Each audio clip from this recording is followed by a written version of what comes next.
What's up, y'all? Sparta here, and I want to do a quick video about how the LG G6 has held up after over a month of use.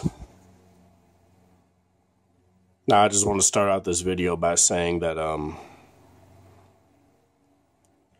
due to the fact that the G6 doesn't have every single high-end spec, does not make it a terrible phone. All people want to care about right now is what, is what specs the phone has. When the most important spec, in my opinion, is it essentially just staying up to date. Give me a second. Sorry, I was getting a call, but as I was saying, it not having the Snapdragon 835 is not a hindrance in any sense of usability or anything like that.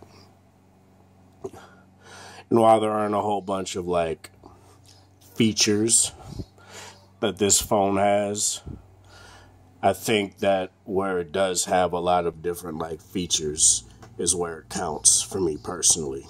Now, as you guys can see, it's a fairly compact phone, especially compared to your V20, where this is a gigantic wide phone.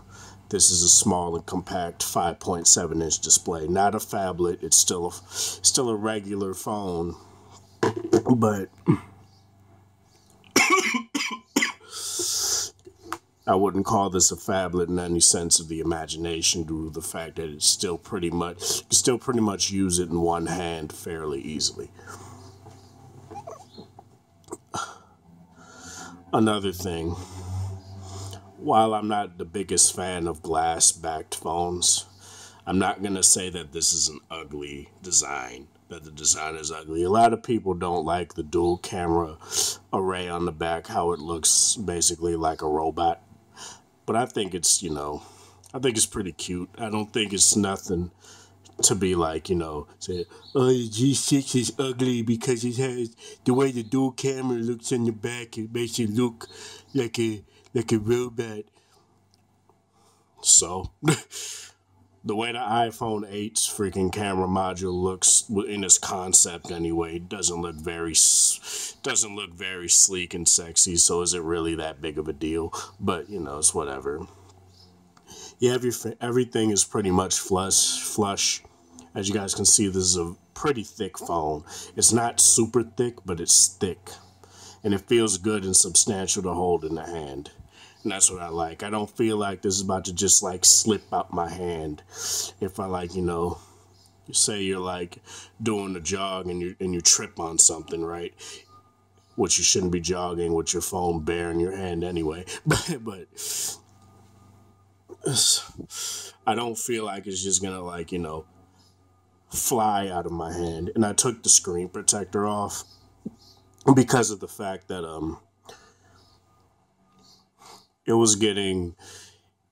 it had a whole bunch of damage on it, so I just took it off. And the screen is held up pretty well, pretty much. I don't see any visible scratches, nothing heavy, nothing terrible. You won't get that rainbow effect that you get. I don't have any of those scratches, those heavy ones, so you shouldn't have to worry about that either. It's a pretty Gorilla Glass 3 on the front is actually not bad at all. It actually holds up very well. Now, the back I can't necessarily say the same thing about, because as you guys can see, there are a few little scratches right there. There are some in between the wide angle camera and the flash too. So that's nothing too terrible. I could get used to it. The way this specific color of the phone with the brushed metal look hides those scratches fairly well, so I honestly forget it's there. So it's whatever. What do I want to talk about next? Battery life. Now this is something that a lot of people have said is not great on this phone. For me personally, I do a lot of different things on my phone. So, and I just took this off the charger, so I can't necessarily give you guys a scenario right now. But as of like, I'll give my basic test that I gave when I gave the review that I gave in the review. So when the Ghost in the Shell movie was out, right? And well, it's still out, I think. Probably not. But when the Ghost in the Shell movie just came out, right? And the Power Rangers movie as well came out. I took my phone off the charger at like maybe 10:30 a.m. Didn't bring my charger with me. I actually did that intentionally. I had to go like at least like an hour, 45 minutes away, to the movie, see it, go chill with my homie for like a couple hours until I had to go get my hair cut. Did that. The phone was maybe on like 80%. Then around like 6, 7 at night, the phone was at like maybe like 60, 50. I was like, all right, cool, whatever. Because I actually was using it around then. Then by the end of the night at like 12, 1 o'clock, I called another Uber to take me home since no buses were running. And it got me to, it was on like 40, 31% by the time I got home. And that was a 15-hour day. It was both for my V20 and this. And they both lasted throughout the day. I think this had a bit more charge left. I can't remember. That was a while ago. But nonetheless, it lasted me through a whole bunch of music, listening, YouTube videos, some gaming. There was a lot of stuff that I was doing that day. Like searching for bus schedules and all that. I did a lot that day. And it held up very well. And fast charging is very nice on this phone. I think it has Quick Charge 3, which not even the Galaxy S8 doesn't even have. It still uses Samsung's adaptive fast charging, which is technically Quick Charge 2.0. So even the Galaxy S8 doesn't have every high-end feature. But yeah. But don't take my word for it. I've just heard it in a couple reviews, which regardless is still fast charging, which is still technically a one-up on Apple. But as far as that goes, yeah. The front-facing camera, nothing, is something I really don't use. I don't value it. It's a 5-megapixel camera. It's wide angle. It can go from like a regular to wide angle. And it crops in when you go to a regular angle. But it's nothing fantastic, nothing great. The G4 is better because it's an 8-megapixel camera. But if you're a selfie person, this will serve you well, I guess. I'd say if you're truly in there for a selfie phone, get like an Xperia XA Ultra or an HTC 10 or something. Something with a something with a front-facing camera that has a front-facing camera with a lot of megapixels. That'll give you that detail. But yeah, front-facing camera is nothing really to me. Now the back camera, these two cameras are nothing short of amazing. And the camera software as well. Now, while it's easily one of the best cameras, for me personally, it's probably the best. But the main reason why it's the best is because of its versatility. You know, it's not just simply you go to auto, you take a couple of pictures and you're done. Oh, you go to manual mode, you dial back what settings you want dialed back and you're done. It's not just that. Or you go to manual mode and you want to record a video, you only get auto exposure and brightness or ISO or something, or just manual focusing and you're done. That's all you pretty much get on like any other phone that has manual video mode. Whereas this, it has a full feature set. Save for like, in the voices, you can't direct the microphones as you can on the V10 and V20. But honestly, I can deal with that because it literally has everything else. And that's honestly what I care for. And video quality is amazing on here. Audio quality is amazing. Headphone jack is not as good in America as it is on the V20, but it's good enough. It's serviceable. App opening and closing, nice and fast. I think Netflix is going to reopen itself. Normally it does that. I guess not. As I said, app opening and closing is fairly fast. Google Play Music always has a delay on all of my devices for whatever reason. But as you guys can see, I have all these apps open. And nothing is really slowing down. I'll go into a game real quick. Let me turn the volume down. I guess I'll boot up Injustice 2, which I'm really hyped for the console release of this game.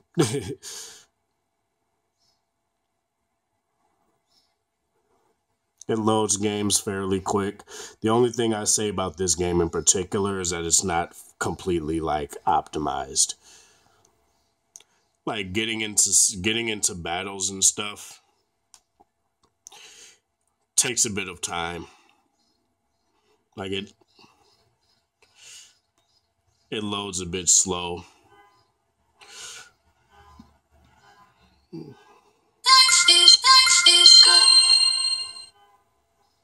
No.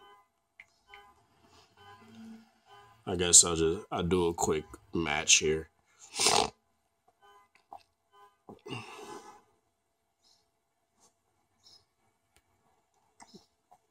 And despite this being an IPS LCD, their full vision display, I don't think it's quantum IPS anymore. I just think it's their full vision display is what they're dubbing it. But blacks are plenty black. It gets bright enough for me, honestly. Not as bright as the V20, weirdly enough. As you guys can see, there's like a bit of stuttering.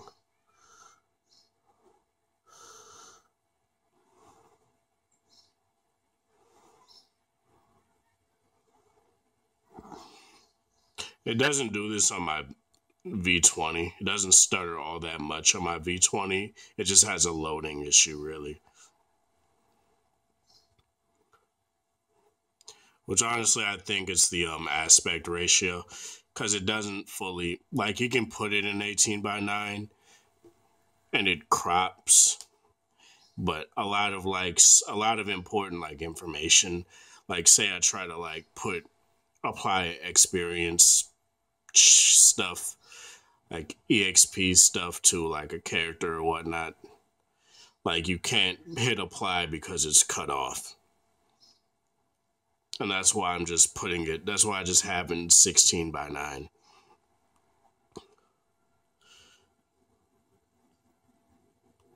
I'm hitting it, goddammit.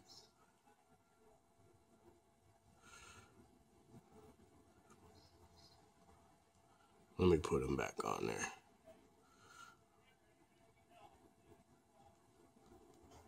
As you guys can see, there's a bit of a touch issue with this game too. I don't know what it is. A lot of any other game that I have doesn't do that. But for some reason, this game is doing that. Now, it just came out last night, so there's obviously going to be some issues. But it's just something that I have to bring up. Now, this isn't a review on this game. I just want to talk about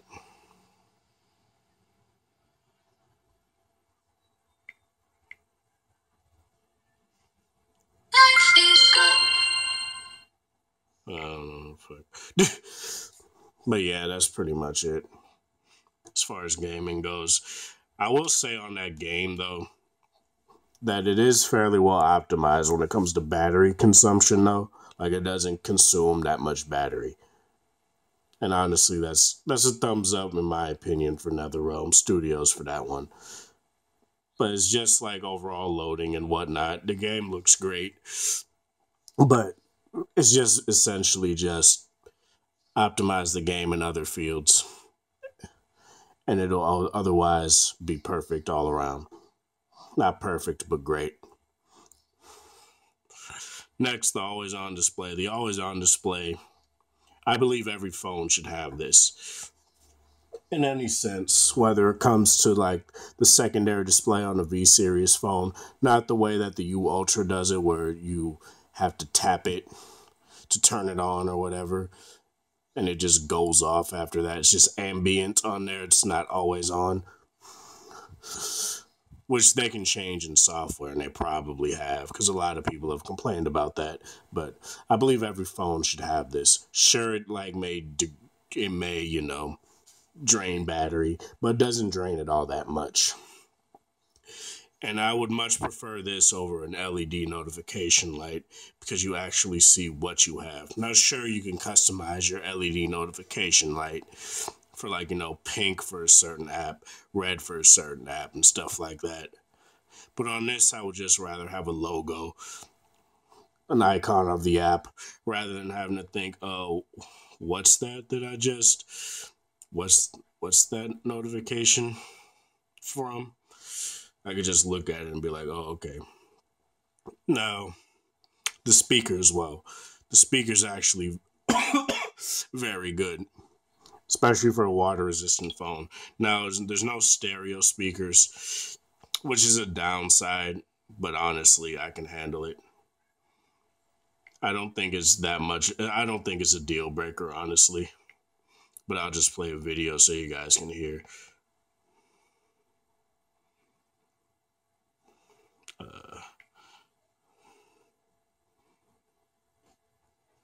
What's up, y'all? Smarty here, and I want to do a video redo, pretty much. Well, not really a redo, but it's more of a revisit and Persona 5 at the same time. So it's kind of hard to get back into mobile gaming. Hear the birds in the background. What's up, y'all? Smarty here, and I want to do a quick review of the Samsung Galaxy S7. Now, this is a re-review, rather, not really a review, because I've done a review already for this phone, but I feel I didn't do it justice. So I want to... Now, with this specific I'm doing video right now, so it's kind of... I don't think I did hi-fi audio on that video, so it sounds a bit low. But say I go to listen to something.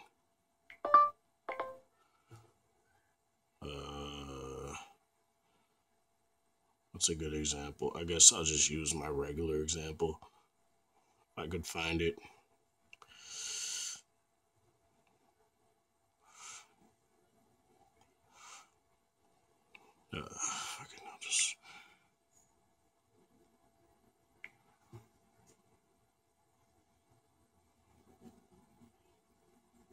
I'm not trying to make this video too long, especially since I did a review, but...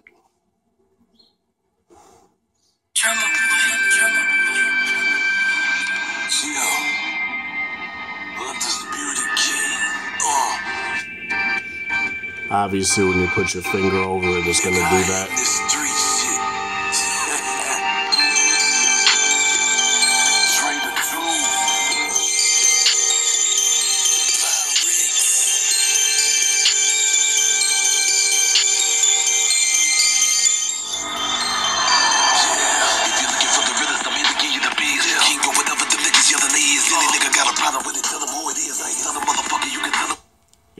It's serviceable, honestly.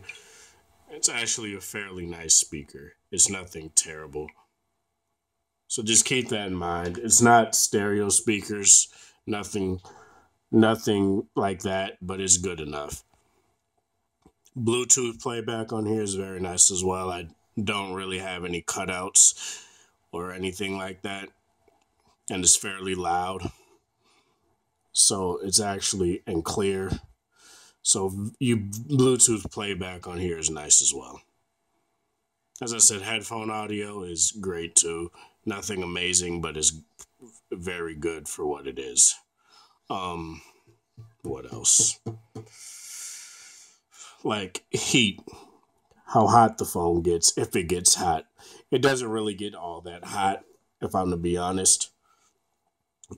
Like, unless I'm pushing like doing super heavy stuff, like, editing a video, rendering a video, putting a video up while watching YouTube, playing another game, and doing stuff like that. Stuff that's very crazy. It doesn't really get hot. It stays fairly cool. So you don't have to worry about a Note 7 thing happening with this. Now, don't get mad at me in the comments for bringing that up. But we should be able to, troll companies, about what they've done. If LG had something like that with the V20, I'd do it as well. They do that with boot looping still with LG phones and comment sections and stuff talking about, does this phone boot loop? I was like, and I haven't had any boot loop issues on here. I haven't heard anything about boot loop issues on the G6. So, as a matter of fact, the S8 has been randomly restarting for people. So, I guess the tables have turned. I don't know. But yeah. So, a lot of people say that this phone is irrelevant for some odd reason, because of the simple fact that it doesn't have every high-end spec. So let me ask you a question. Would you rather have every single high-end spec in the world, have, somewhat, a great looking software experience, but over time it degrades and it feels sluggish? Or would you rather have, like, specs that everybody has had time with, everybody has gotten to grow with, that a company can make, their apps, their user interface, the overall experience of the phone more tailored and more optimized for that specific chipset. So you don't have an HTC One M9 happen again. So you don't have an LG G Flex 2 happen again. So you don't have that happen. Would you rather have a more optimized experience over every single high-end feature, every single gimmick, every single Bixby button, every single,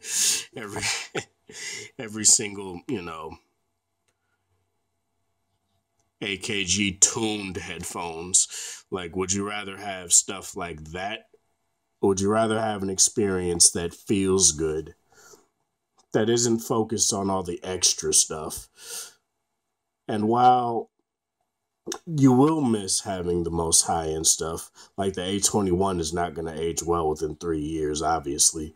But stop thinking 3 years from now and start thinking of now. Would you rather have what LG has done rather than them have another G Flex 2 happen for them? Keep that in mind. Because this is them thinking for the long term. The G Flex 2 pretty much destroyed the G Flex line, which sucks because I honestly wanted another one, but what happened with that is the V10 was birthed, so hence why the 808 was used in those two phones of 2015. But and here's my other issue with glass. It just slides everywhere. But yeah, as far as that goes, is pretty much it. The G6 for me is one of the best phones of the year. It's honestly not going to be the best Clearly, because everything hasn't come out yet, there are a lot of promising things about the HTC U11 that have been, like, said, but it's something that is very special to me because the G line in general has been a line that has always brought me back to LG for some certain reason.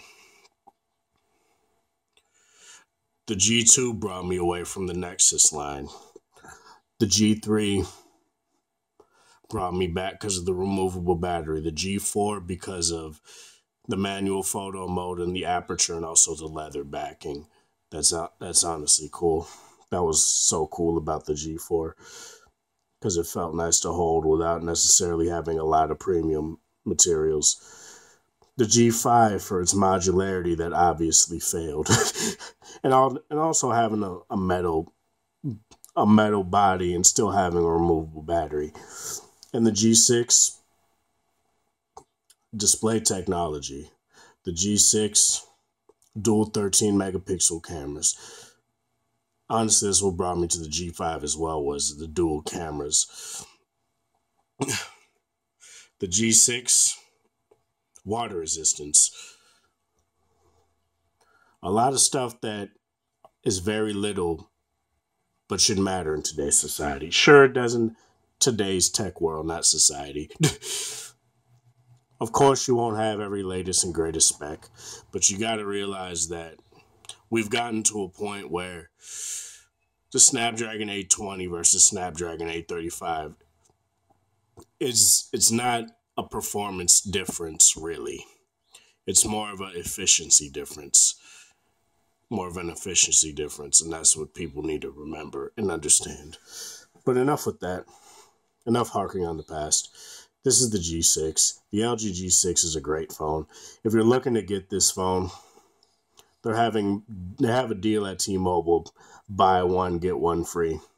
And I say that's a great deal, especially for a phone like this. Nothing is plastic about this phone. Nothing is cheap about this phone, if you care about that, save for the glass back. And having, the typical issues of a glass back being super scratch prone, and crack prone, which I don't have any cracks because I keep my case on it. But anyway, as far as the LG G6, as I said, one of my favorite phones this year. It'll probably sway behind the V30 and Note 8. But we'll see what else comes out this year and see if this phone gets overshadowed by that stuff. I really hope not, because this is a great phone. This is Sparta. Thank you guys for watching. Thanks for the support. And be sure to like and share this video so it can go out to everyone else that may want to see anything else about the LG G6. And I hope you guys have a wonderful Friday.